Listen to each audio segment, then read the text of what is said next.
¿Se ve? Sí, se ve. Ya. Control de la función motora por la corteza y el tronco del encéfalo. Ya, eso es lo que vamos a ver ahorita. Ya ahí están viendo el sistema nervioso central.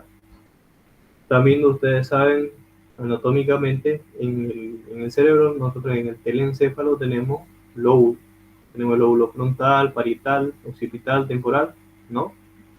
Y cada uno de estos tiene sus áreas, tiene sus circunvoluciones, tienen sus cisuras, ¿no? Y ustedes el primer año estudiaron neuroanatomía, donde ustedes vieron las áreas de Brodmann. ¿No? Que han visto que hay aproximadamente 48 o 50, creo, áreas de Brodmann. ¿Ya? Y cada área de Brodmann está situada en ciertas partes anatómicas. ¿Ya? Áreas que se encargan de algo en específico, pero no quiere decir que solamente se encargan para eso. Ya se ha visto que en general todo el cerebro sirve para todo, pero hay ciertas áreas que tienen más afinidad por ciertos procesos. ¿Ya? Entonces aquí en grandes rasgos ustedes saben, aquí está el cerebro. Esto que veo acá de color celeste se llama la cisura de Silvio, ¿ya? O la cisura horizontal del cerebro, del Silvio. Y acá esta de verde se llama la cisura de Rolando, ¿no? O la vertical, ¿no? La de Rolando y la de Silvio. Y aquí ustedes saben de que esta de acá se llama la circunvolución precentral, ya es la primera o es la primera circunvolución frontal, y esta es la circunvolución postfrontal, ¿no? Postfrontal, esta de acá, mi puntero, no hay puntero ni modo. Esta es la postfrontal, esta es la prefrontal. Ustedes se acuerdan de que, como esta clase es de, vamos a hablar de, de los estímulos motores, ¿no? Ustedes saben de que la circunvolución prefrontal es motora, ya, o sea, aquí están las áreas 4, 6, 8 de Brodmann, por ejemplo, ¿no? Más adelante estaban las 9, 10, 11, 12 de Brodmann y demás, ¿no? Que tienen otras funciones. Y aquí en la postfrontal estamos las 1, 2 y 3, 5, 7 de Brodmann, por ejemplo. Ustedes saben eso, ¿no? Entonces, acá en la prefrontal están los centros, las áreas motoras, 4, 6, 8, ¿ya? Y en la postfrontal teníamos, después de la cisura de Rolando, ¿no? Están las áreas sensitivas, las áreas somatosensitivas, ¿no? Y entonces lo que a mí me interesa es esta parte de acá, ¿ya? Me interesa esta parte de acá, estas áreas que van a estar aquí, ¿ya? Las áreas motoras. Entonces, los movimientos motores voluntarios puestos en marcha desde la corteza cerebral son puestos en marcha a través de la corteza cerebral a través de patrones que dice dirección. O sea, hay dos vías que siguen, ¿no? Así de manera general, los estímulos motores, ¿no? Patrones de funcionamiento almacenados en las regiones inferiores del encéfalo, ¿ya? O sea, del tallo encefálico y los núcleos basales, ¿no? Núcleo basales como están viendo acá. Vía directa hacia la motoneurona, o sea, esta mayormente se va a dar en los mecanismos extrapiramidales o sino también en los piramidales donde se tenga control en general, ¿no? Y acá de la vía directa, ya, esto se habla cuando, por ejemplo, vamos a ver el homúnculo más adelante de Penfield, donde van a ver de que las manos es del lugares que, bueno, el lugar donde hay más terminaciones, hay más superficie de corteza para el movimiento motor, ¿ya? Y ese movimiento motor que hay en las manos, ¿ya? Es muy agudo, demasiado agudo. Y aquí dice que hay vías directas donde la neurona, las células gigantes de von Betz se llama, que hay en la corteza motora, van directamente y descienden y ya llegan a la médula espinal y directamente van y hacen sinapsis con las motoneuronas anteriores de esos centros, ¿no? Y esto de acá, ¿qué es lo que hace primero? Pasa por todos los circuitos que hay en el cerebro. Saben que hay núcleos basales y los núcleos basales, como el putamen, globos pálidos, subtalámico, todo eso, eso interviene a la agudeza motora, ¿ya? O sea, de que cuando una persona quiere ejercer movimiento, lo hace de manera aguda, lo hace de forma perfecta, gracias al control y a la regulación que hay por los núcleos basales y la corteza cerebral, ¿ya? O sea, la corteza cerebral y los núcleos basales están en constante comunicación, ¿ya? Entonces aquí dice, en la médula espinal, el tronco encefálico, el núcleo basal y el cerebelo van a estar enviando señales específicas a los músculos, ¿ya? O sea, todo esto participa. Ya se recuerden que el tema que estamos viendo ahorita se llama control de la función motora por la corteza cerebral y el tronco del encéfalo, y también del cerebelo un poco, ya que el cerebelo ya tiene su capítulo especial en el gaito, ¿no? Pero ahora, esto del control motor ya se da de manera correcta gracias a estos componentes que están viendo acá. Ya participa la médula espinal, participa el tronco encefálico, ya participan los ganglios basales, participa el cerebro y participa, por supuesto, la corteza cerebral, ¿ya? La corteza cerebral y los ganglios basales están constantemente en comunicación, el cerebelo con el tronco encefálico en constante comunicación, tienen un montón de fibras aferentes y diferentes entre todo esto, ¿ya? Que básicamente permiten que haya movimientos finos, ¿no? Que tengamos un movimiento fino. Y ahora, cuando hablamos de corteza motora, de la corteza cerebral, las áreas de Brodmann, nos referimos a las 4, 6 y 8 de Brodmann, ¿se acuerdan? ¿No? Y cuando hablamos de esto nos estamos refiriendo a la corteza motora, nos referimos a la corteza motora primaria, a la área premotora y motora suplementaria, ¿no? Entonces, primaria, secundaria y suplementaria, ¿no? Entonces dice, ocupa la circunvolución, esto no nos interesa mucho en esta anatomía, ya básicamente nos dice de que empieza acá de la cisura del silvio y termina acá ya hasta la parte, la cara medial de la cisura longitudinal, ¿no? Todo esto acá abarca toda la circunvolución, ¿no? Se divide en 3 subáreas topográficas que ya estamos viendo: la corteza motora primaria, la área premotora y la motora suplementaria. Ya vamos a ver qué diferencia tiene cada una. Ya cada una tiene su papel en las funciones motoras. Ya cada una tiene su papel. Entonces acá está la corteza motora primaria. Esta es la área 4 de Brodmann, ¿ya? Donde se encuentra la primera circunvolución frontal, ¿ya? Delante de la cisura del orlando, esto nos interesa mucho, ¿ya? Desciende a la profundidad de la cisura longitudinal, ya tampoco nos interesa la anatomía. Entonces, ¿qué función tiene la área, la corteza motora primaria? ¿Ya?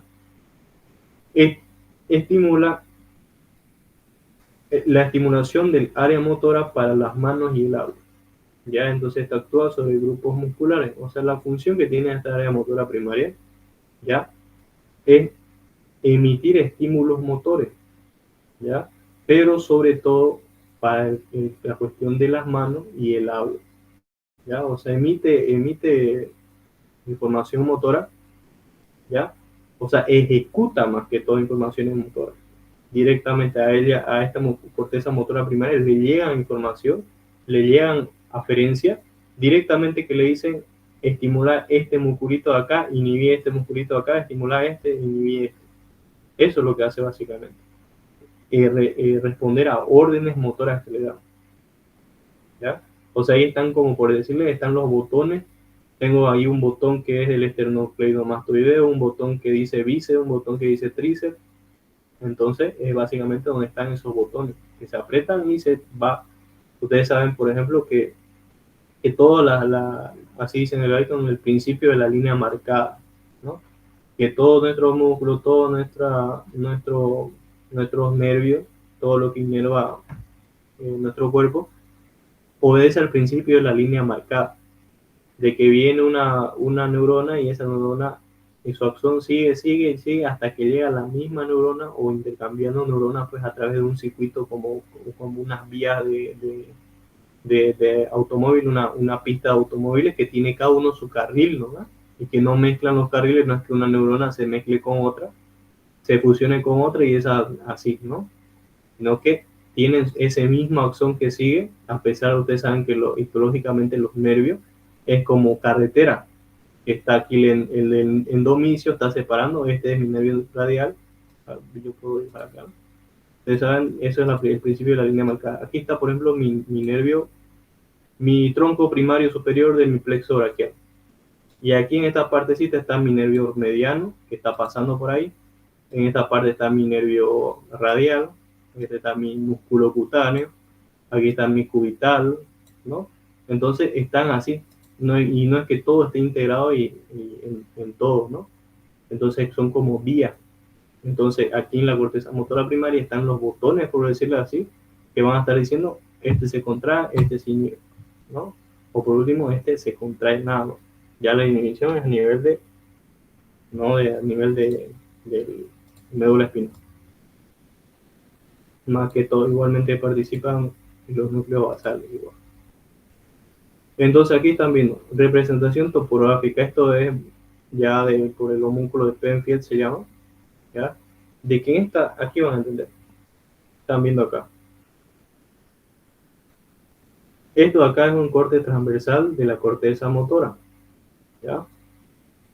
Y esto que están viendo acá se llama un homúnculo de Penfield. Ya está representado en la parte que está representado las zonas donde hay mayor agudeza para esa parte del cuerpo.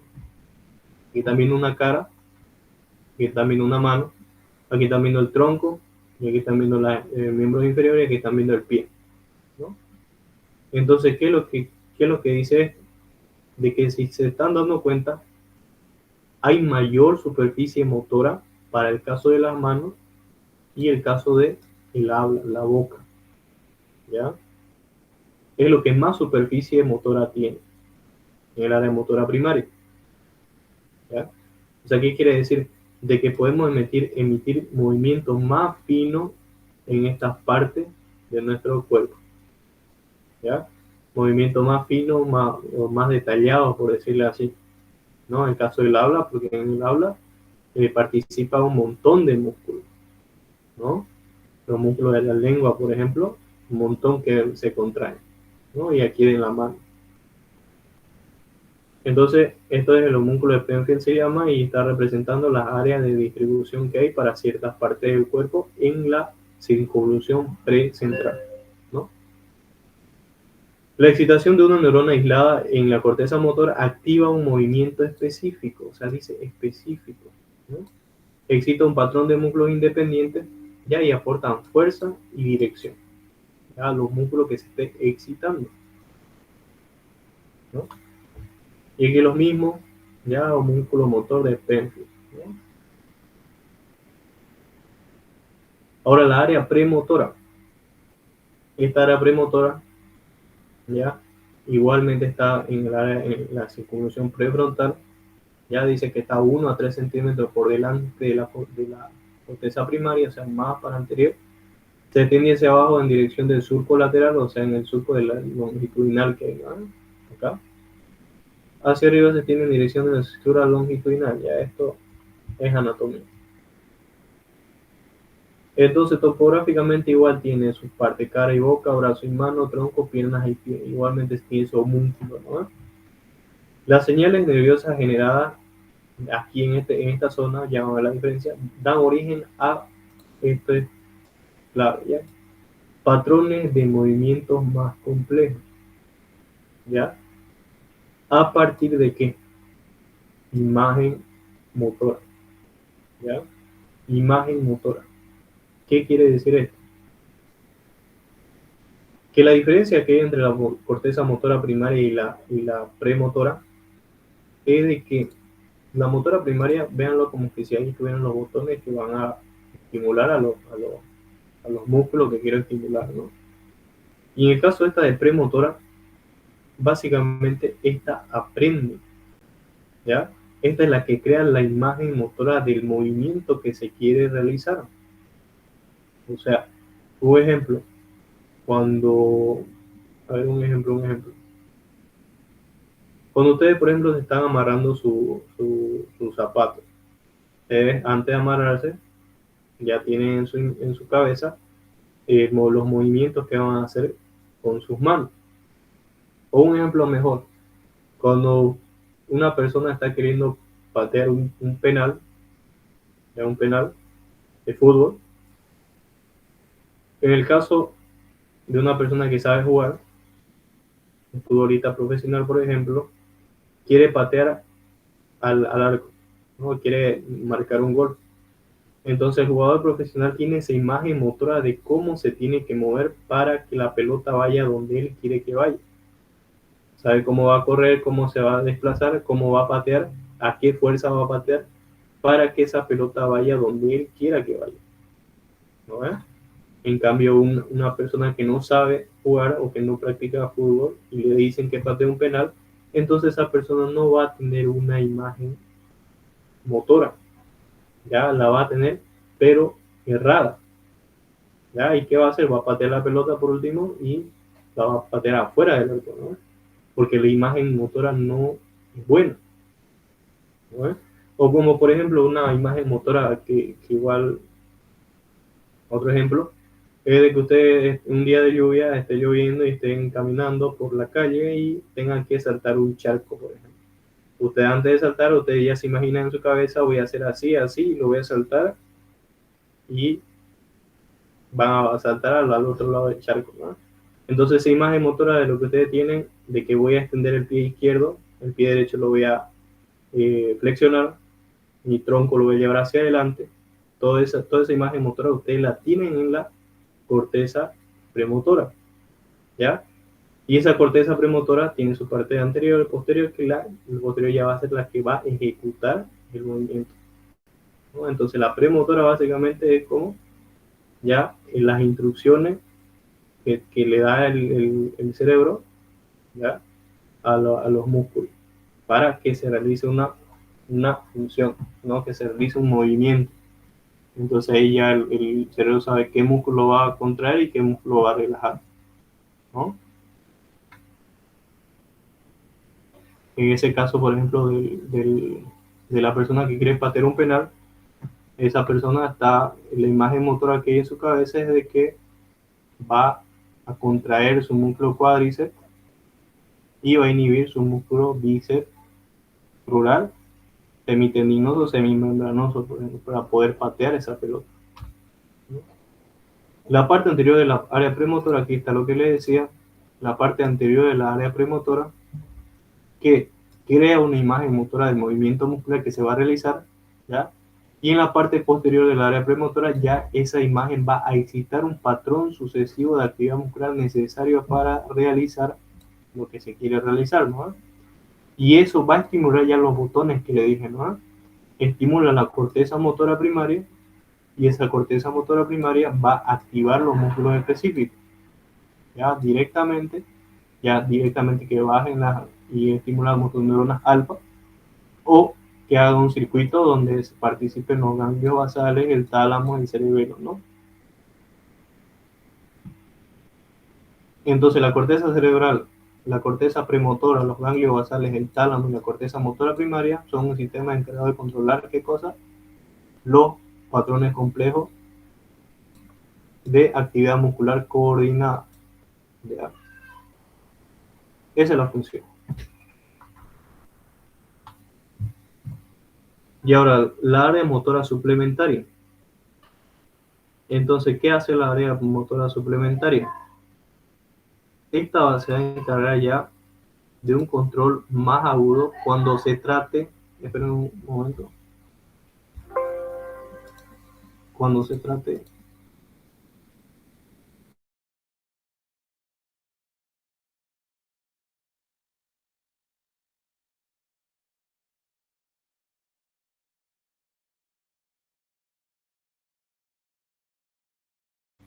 ya. Entonces, ¿dónde íbamos? Cuando se trate de un movimiento bilateral del cuerpo, ya que haya una estimulación bilateral, ya su estimulación suscita contracciones bilaterales, ¿ya? Su activación desemboca en los movimientos de presión bilaterales de ambas manos. ¿no? Eso hace la corteza motora suplementaria. O sea, ustedes saben de que hay el hemisferio izquierdo y el hemisferio derecho del cerebro, ¿no? Y ustedes saben que el izquierdo motoramente el 90% va a estimular la parte derecha y el derecho va estimulando la parte izquierda, ¿no? Del cuerpo, ¿no? Entonces lo que va a hacer esta área motora suplementaria ya es coordinar esos movimientos bilaterales. Entonces esto funciona en consonancia con el área premotora, ya, y que va a aportar movimientos posturales de todo el cuerpo, movimientos de fijación de diversos segmentos corporales, movimientos posturales de la cabeza y de los ojos, base para el control motor más fino de los brazos y de las manos a cargo del área premotora y la corteza motora primaria. Por ejemplo, un ejemplo acá donde se está ocupando esta área motora suplementaria, ya en este caso de este ejemplo se está ocupando las tres partes, en casi todo se ocupa, pero cada uno tiene su función que tienen que diferenciar, ¿no? Por ejemplo, una persona que está manejando, por ejemplo, manejando un auto, está conduciendo, y la persona está queriendo girar a la derecha. ¿Qué hace entonces para girar a la derecha? El cerebro crea su imagen motora, manda información al área motora primaria, y la corteza motora primaria excita los músculos y también a la vez está la área motora suplementaria haciendo de que haya esa información, la misma o diferente información, para que haya una coordinación bilateral. ¿Y cómo va a ser su coordinación bilateral de esa persona? Esa persona va a hacer que con una mano esté girando el volante hacia la derecha y con la otra mano esté cambiando, por ejemplo, esté cambiando de marcha. Con un pie esté pisando el embrague y con otro pie esté pisando el acelerador, ¿no? Entonces, en ese caso se está ocupando, por ejemplo, la corteza motora suplementaria, ¿no?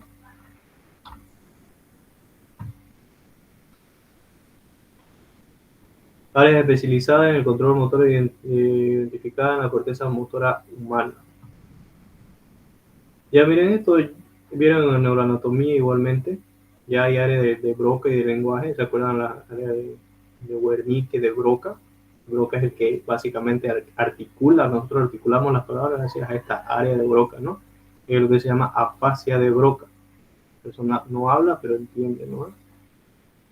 Campo para movimientos oculares voluntarios, aquí también hay, ya en la circunvolución prefrontal, ¿ya? Por ejemplo, este A baja y tiene conexiones, como por ejemplo el núcleo de la perlia, ¿no? Que hay en el mesencéfalo. ¿Qué más hay? Área de rotación de la cabeza. Este seguramente tiene comunicación con el onceavo par craneal. Ustedes saben que la rotación de la cabeza se da por el cuello, ¿no? Y en el cuello tenemos el trapecio y tenemos el esternocleidomastoideo, ¿no? Ustedes saben que el onceavo par craneal, el para accesorio o espinal también se llama, inerva parte del trapecio y inerva también el esternocleidomastoideo. Entonces, es de suponer que tienen conexiones, ¿no? Área para las habilidades manuales, ya también hay, ¿no? Acá. O sea, partes específicas que van a ser van a tener más afinidad por esas partes, ¿no? Por esas funciones. Y aquí miren, coincide esto con el homúnculo, ¿no? Que esté acá, esto de las manos.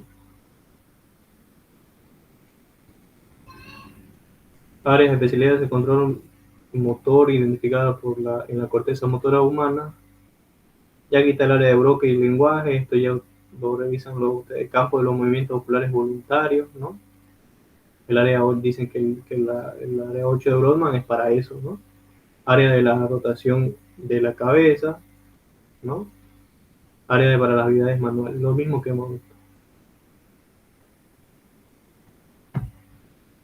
Entonces, ¿cómo se da la señal de la corteza motora a los músculos? Hay dos vías, ya ustedes conocen la vía piramidal y la vía extrapiramidal. Ya esta aquí puso vía accesoria, pero también le pueden poner acá vía extrapiramidal. La vía directa dice que es por el fascículo córtico espinal, ya esta es la vía piramidal, esta es la extrapiramidal, ¿no? Ustedes saben que el fascículo córtico espinal nace de las áreas motoras, y baja por la cápsula interna, el brazo posterior de la cápsula interna, decusa y ya va a la médula espinal, ¿no? Y este se va a encargar de movimientos detallados y bien diferenciados en manos y dedos, dice, ¿no? Sobre todo. Y las vías accesorias, que la extrapiramidal va a estar haciendo participación de los ganglios basales en el control motor, el cerebelo, y núcleos del tronco encefálico.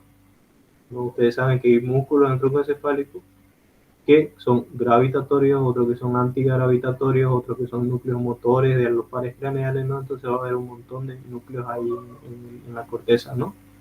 Digo, en el tronco encefálico. Y aquí está, dice, el fascículo corticoespinal, o sea, la vía piramidal. Aquí está la corteza cerebral. Aquí está una representación. Ustedes saben de que en la sustancia blanca del cerebro tenemos la cápsula interna, la cápsula externa y la cápsula extrema, ¿se acuerdan? ¿No?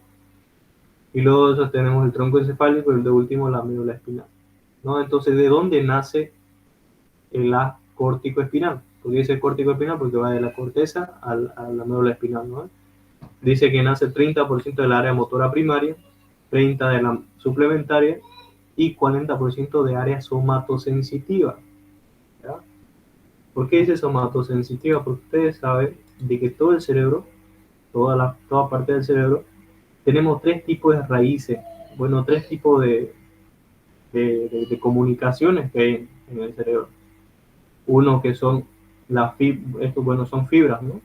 Fibras de la sustancia blanca. Ustedes saben, la sustancia blanca en el cerebro está al centro y la sustancia blanca se encarga, o bueno, es un conglomerado de axones, ¿no? Entonces, tenemos tres tipos, ¿no? de fibra en la sustancia blanca. Tenemos la fibra de proyección, ¿se acuerdan? ¿No? Proyección. Tenemos la fibra de asociación y tenemos las fibras de las comisurales, ¿no? Las comisurales. La de proyección son las que van desde la corteza y bajan directamente, ¿no?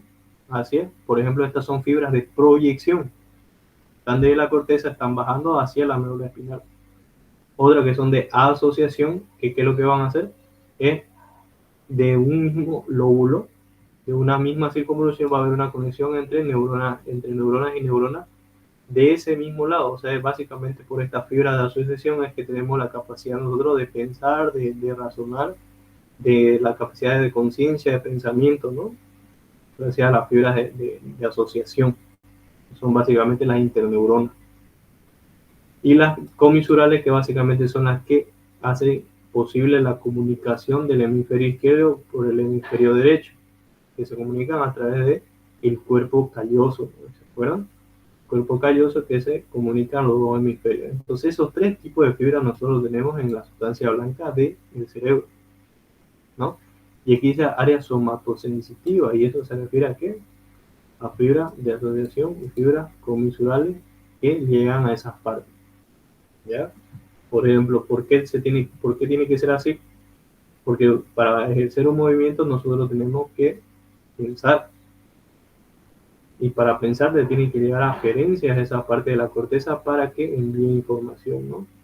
Por ejemplo, somatosensitiva dice porque, por ejemplo, estamos viendo algo y queremos ejercer un movimiento por algo que vimos o algo que sentimos, ¿no? Por eso, entonces de esas partes nace el fascículo córtico espinal, ¿no? Y nacen, dice, de las células, las neuronas grandes o células gigantes de von Betz, ¿no? Esto, si no me equivoco, nacen de la capa 4 de la corteza cerebral. Entonces, ¿cómo baja? ¿Cómo se da esto de acá? Es muy importante. Nace este haz córtico espinal, nace en la corteza cerebral. Luego eso baja. Ustedes saben que la sustancia blanca la cápsula interna tiene un brazo posterior, tiene un brazo anterior y tiene una rodilla, ¿no? Una rodilla. Bueno, este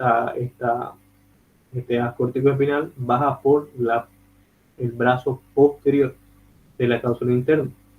Luego de eso sigue descendiendo, llega al mesencéfalo y se va por el pie del mesencéfalo, ¿no? De que el mesencéfalo tiene el pie mesencefálico y el tegmento del mesencéfalo, ¿no? Baja por el pie, sigue descendiendo, baja por la protuberancia y hasta que llega a las pirámides vulvares, o sea, el bulbo raquídeo. Y aquí el bulbo raquídeo hace algo que, bueno, ¿qué hace? Decusa, ¿ya? Decusa, o sea, de seguir un mismo camino, acá lo que hace es decusar hacia el otro lado, ¿no? Y lo mismo acá, baja, desciende y cruza para el otro lado. Hay una decusación motora, se llama eso. Hace de que las fibras que estaban viniendo desde el lado izquierdo, ¿ya? Del lado izquierdo, por ejemplo, pasen el 90% al lado derecho y las que estaban viniendo del lado derecho pasen el 90% al lado izquierdo, ¿no?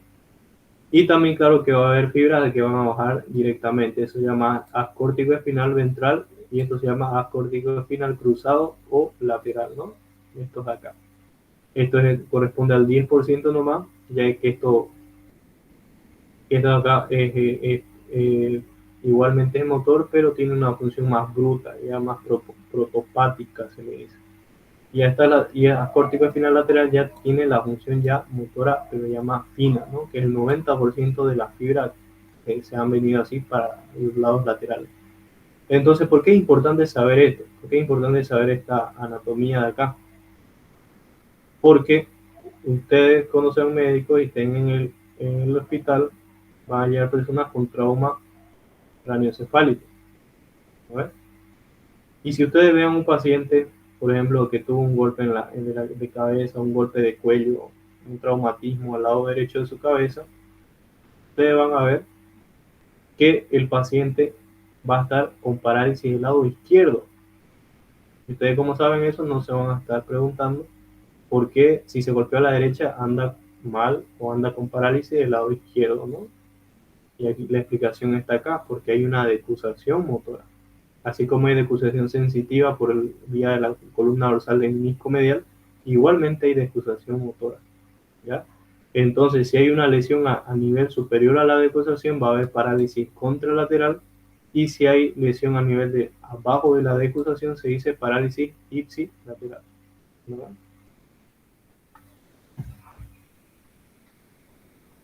Otra vía nerviosa de la corteza cerebral. Aquí, ¿qué dice? Acciones procedentes de las células de Betz devuelven colaterales hacia la propia corteza. O sea, son las fibras de asociación, ¿no?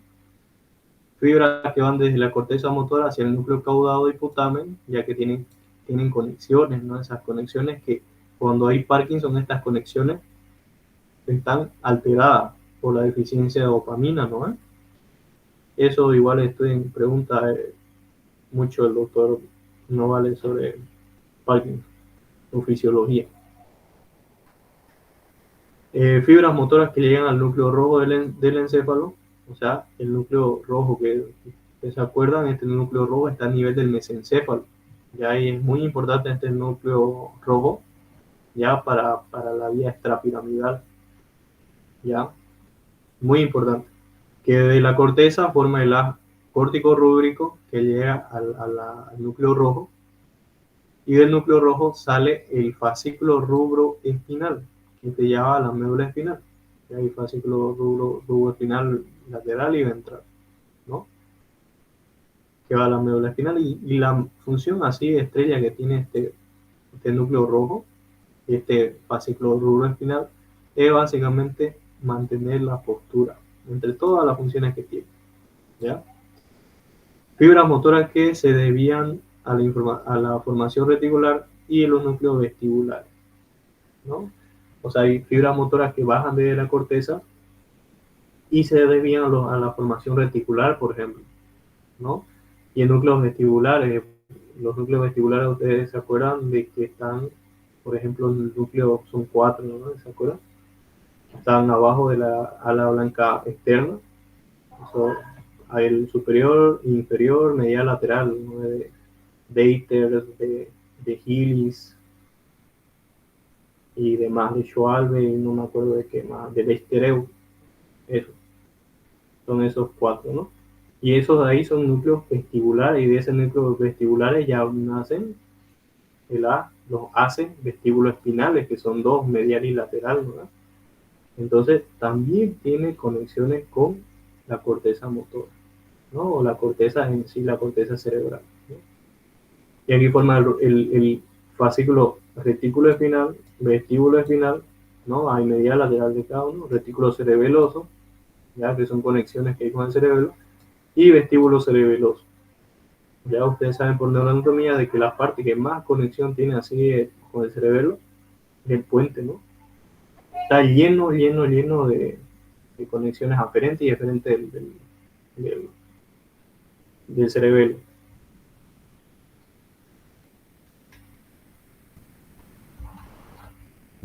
Fibras motoras que hacen sinapsis en los núcleos de la protuberancia.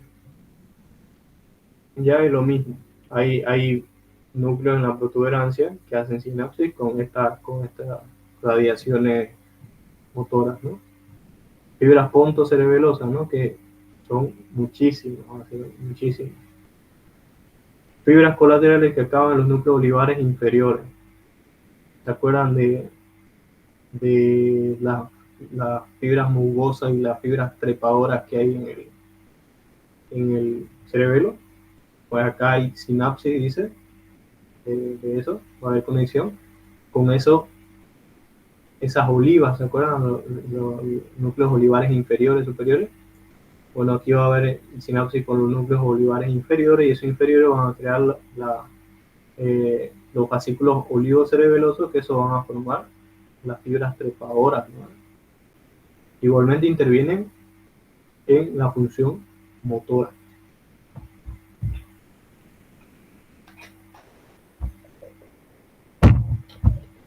Seguimos. Vías nerviosas recibidas por la corteza cerebral. Fibras subcorticales procedentes de las regiones vecinas. Corteza somatosensitiva, claro. Áreas adyacentes a la corteza frontal, por delante de la corteza motora, y corteza visual y auditiva. O sea, hay conexiones, fibras de asociaciones abundantes en la corteza cerebral.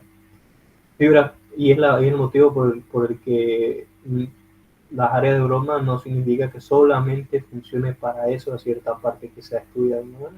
Cada área de broma no solamente sirve para eso, sirve para todo, pero tiene afinidad por eso. Y eso se debe a esto, que hay muchas fibras de asociación. Fibras subcorticales que llegan a través del cuerpo calloso desde el hemisferio cerebral opuesto, ¿no? Esas son las fibras comisurales. Fibras somatosensitivas que acceden directamente desde el complejo ventrobasal del tálamo, ¿no? Saben que el tálamo tiene un montón de núcleos, ¿no? Entre ellos están los ventrobasal, ¿no? Los ventromedial, por ejemplo, que tienen funciones motoras también, ¿no? Fascículos surgidos de los núcleos ventrolateral y ventroanterior del tálamo reciben fibras de los ganglios basales y el cerebelo. También tienen comunicación. Fibras originadas de los núcleos intralaminares del tálamo, ¿no? Entonces el tálamo tiene un montón de núcleos, pero sobre todo el tálamo se ocupa de la parte sensitiva, más que de la parte motora, pero también tiene sus contribuciones, ¿no? Ya. Y aquí, por ejemplo, el núcleo rojo, ustedes se acuerdan que está a nivel del mesencéfalo, tiene función extrapiramidal, ¿ya? Actúa en íntima asociación con la vía corticoespinal para transmitir señales corticales a la médula, ¿no? Ahí está el fascículo rubroespinal, ¿no? ¿Se acuerdan? Y también tiene conexiones con el cerebelo, tiene conexiones aferentes con la corteza, con el puente, en todas partes, ¿no? Recibe un gran número de fibras de la corteza a través del fascículo córtico rúbrico, ¿no? Hacen sinapsis en el núcleo rojo y su porción magnocelular origina el fascículo rubroespinal, ¿no? Entonces es importante este núcleo rojo, ¿no? Cruza hacia el lado opuesto en la parte inferior del tronco encefálico, o sea, se suma también con esto, ¿no? Hay uno ventral y uno lateral, ¿se acuerdan, no? Descienden junto a la vía corticoespinal hacia las columnas laterales de la médula, acaban en las interneuronas junto a las fibras corticoespinales. ¿no? Posee también conexiones con el cerebelo, como están viendo acá, ¿ya? Función del tronco del encéfalo en el control de la función motora. Ustedes se acuerdan de que del tronco encefálico nacen los pares craneales, ¿no? Y los pares craneales, hay pares sensitivos, hay pares motores y pares mixtos, ¿no? Y se acuerdan de que en el tronco encefálico hay un montón de núcleos motores, núcleos sensitivos. En los núcleos motores, por ejemplo, tenemos núcleos motores de los pares de par 5, par 7, par 3, par 12. Esos los pares, ¿se acuerdan del tracto solitario y todo eso? Son núcleos motores, ¿no? Y hay núcleos sensitivos igual. Entonces, en la cuestión de la función motora, la corteza, el tronco encefálico tiene un papel fundamental, ¿ya? Porque está lleno de núcleos motores, ¿ya? Y aparte de eso, lleno de neuronas que están encargadas de la excitación e inhibición del músculo de todo el cuerpo, ¿no? Constituye una prolongación de la médula espinal que asciende hacia la cavidad craneal. Contiene núcleos sensitivos y motores capaces de cumplir funciones en la cara y cabeza, al igual que la médula, y lo hace del cuello para abajo, del cuello para abajo, ¿no? Sirve como estación de relevo para las señales de mando procedentes de los centros superiores, ¿no? Aquí hay muchas conexiones aferentes y eferentes con la corteza cerebral, los núcleos mismos que hay en el tronco encefálico y el cerebelo.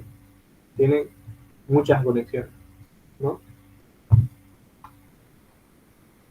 Algunas funciones que tiene el tronco encefálico, que esto se lo tienen que saber muy bien.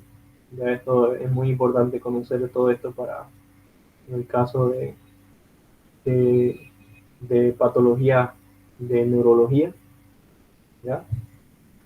Porque el tronco encefálico tiene funciones vegetativas muy importantes, por ejemplo, el control de la respiración. ¿Por qué? Porque aquí al nivel del bulbo raquídeo, se acuerda que está el centro de la respiración, el centro respiratorio, ¿ya? El centro respiratorio, aparte está el centro vasomotor, que aquí está poniendo el control del aparato cardiovascular, porque hay un centro vasomotor en el bulbo raquídeo también, centro del vómito, centro del tos, el hipo, centro, ¿qué más centro había? Control parcial del funcionamiento del aparato digestivo, ya, porque igualmente ahí hay núcleo para eso, ¿no? Centro para ese funcionamiento. Control de muchos movimientos estereotipados del cuerpo, ya, o sea, movimientos extrapiramidales, ¿no? Control del equilibrio, ¿por qué? Porque en el tronco encefálico están los núcleos vestibulares, ¿no? Control de los movimientos oculares, porque se acuerdan que en el tronco encefálico, al nivel del mesencéfalo, está el núcleo de la pérlea, el núcleo de Ewing-Westphal, por ejemplo, que ese no es para el movimiento, pero la pérlea sí. La pérlea es para la convergencia pupilar, ¿se acuerdan? Entonces, tiene importancia acá, en el tronco encefálico. Ahora acá, soporte del cuerpo contra la gravedad. Hay núcleos reticulares y núcleos vulvares. Acá está mal, ¿ya? Tienen núcleos vestibulares, ¿ya? Núcleo vestibular. Me olvidé de corregir esto. Bien. Entonces, para el control de la gravedad, ya que constantemente hay una regulación de nuestro cuerpo, de nuestros músculos, para que nosotros no nos caigamos, básicamente. Constantemente nuestro cuerpo está, no voy a decir luchando, pero está regulando nuestra postura para que no nos caigamos, básicamente, en contra de la gravedad, ¿no? Entonces, lo que hace nuestro cuerpo para controlar eso, la gravedad, es excitar e inhibir músculos dependiendo de la posición en la que estemos para que nosotros mantengamos la postura en bipedestación, ¿no? Y no nos caigamos. Hay núcleos reticulares, que hay los núcleos reticulares se dividen en dos, los continuos y los vulvares. Básicamente los continuos van a estar estimulando los músculos antigravitatorios y los vulvares van a estar inhibiendo a los músculos antigravitatorios, ¿no? O sea, los músculos que van a estar permitiendo que estemos parado, ¿no? Ustedes se acuerdan, por ejemplo, los músculos de la espalda, son músculos antigravitatorios, son músculos de, por ejemplo, músculos como el iliozoa, el psoas ilíaco, ¿no? Músculos como el tensor de la fascia lata, ¿se acuerdan? Que está en la pierna, ¿no? Que son músculos antigravitatorios, ¿no? Entonces, aquí van a haber centros que van a estar regulando esos músculos. Van a ser que se van a estar contrayendo y otros se van a estar inhibiendo dependiendo de la posición en la que estemos nosotros, ¿no? En la posición en la que estemos. No es que siempre van a estar estimulándose los mismos e inhibiéndose los mismos, ¿no? Un ratito, ¿me esperan, por favor?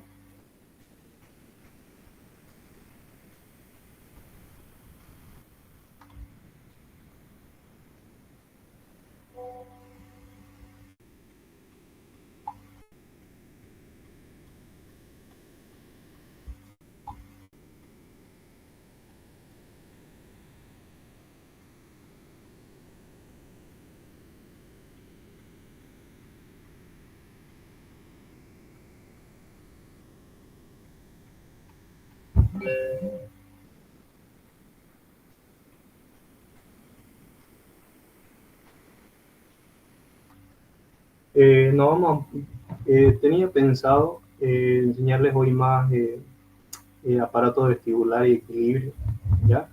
Pero eso lo vamos a dejar, ya es que se los daría, pero tengo que ir a clase, tengo fisiopatología a las 9. Así que vamos a terminar este tema y el aparato vestibular lo vamos a dejar para cuando termine el último día de esta jornada de fisiología, el último día, el último disertante. Después de él yo voy a dar ese tema que es cortito y ya, no, hoy lo vamos a dejar hasta este tema acá. Ya lo terminamos y eso, porque es parte de este tema, ¿ya? El aparato vestibular, los conductos semicirculares, el control del equilibrio por esas partes es parte de este tema. Aquí, por ejemplo, estamos hablando de núcleos vestibulares, ¿no? Entonces ahí forma parte los conductos semicirculares, ¿no? Los centros de vestibulares que hay en el trombo encefálico. Ya entonces dice, el soporte contra la gravedad hay los núcleos vestibulares y los núcleos reticulares, que pontinos y vulvares, ¿no? Acá está. Antagonismo excitador inhibidor entre los núcleos reticulares pontinos y vulvares, ¿no? Circular pontino, el sistema reticular pontino y sistema reticular vulvar, ¿no? Entonces aquí están viendo la diferencia que hay, ¿ya? El sistema reticular pontino, que lo que va a hacer básicamente va a excitar los músculos antigravitatorios. O sea, una función más que tiene el tronco encefálico es mantenernos básicamente de pie o mantenernos de manera correcta para que la gravedad nos afecte y nos caigamos, digamos, ¿no? Y aquí el sistema reticular vulvar lo que va a hacer es inhibir los músculos antigravitatorios, o sea, dependiendo de la posición en la que nos encontremos, los músculos que van a ser necesarios inhibir para mantener la posición en bipedestación, ¿no? Ya. Sistema reticular continuo dice situado en la protuberancia, en esta es anatomía, transmiten señales excitadoras hacia la médula a través del fascículo retículo espinal continuo, ¿ya?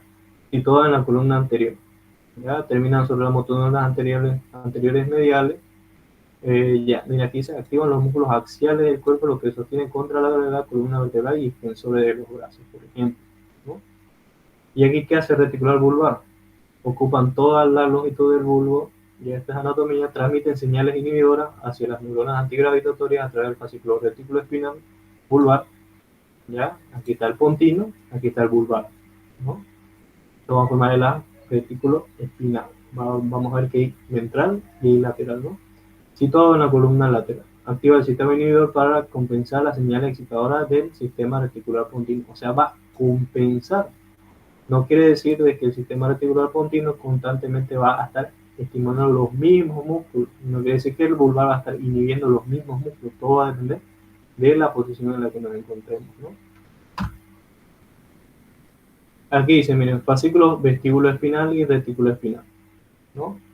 que descienden por la médula espinal para excitar en las líneas continuas, dice, y inhibir las líneas discontinuas. Acá tenemos acá los retículo espinal lateral, donde este es el medial, hay medial lateral y también el vestíbulo espinal. También tenemos lateral y tenemos medial, que están en esta parte de acá, están en los cordones anteriores, ¿ya? Pero aquí que nos está mostrando que la vestíbulo espinal ya va a estar excitando las motoneuronas gamma, ¿ya? ¿Para qué? Para controlar los músculos antigravitatorios. Y el retículo espinal va a estar inhibiendo las motoneuronas gamma. De esa manera se va a controlar ya la postura, ¿no? Las motoneuronas anteriores que controlan la musculatura axial del cuerpo, ¿no? Entonces, de esta manera, con inhibición y estimulación se controla la contracción y relajación de los músculos que van a ser necesarios para mantener la posición, ¿no? Y esta parte de acá lo dejamos para el sábado, creo que termina la jornada, y yo después de que termine el último, les doy esto de acá, mira. Es cortito, pero no puedo dárselo ya. Aparato vestibular. ¿Alguna duda que tengan de todo lo que vimos, de todos estos temas? ¿Alguna duda que no le haya quedado claro y lo repita? Para mí está todo bien, Maxi. ¿Se entendió? Sí.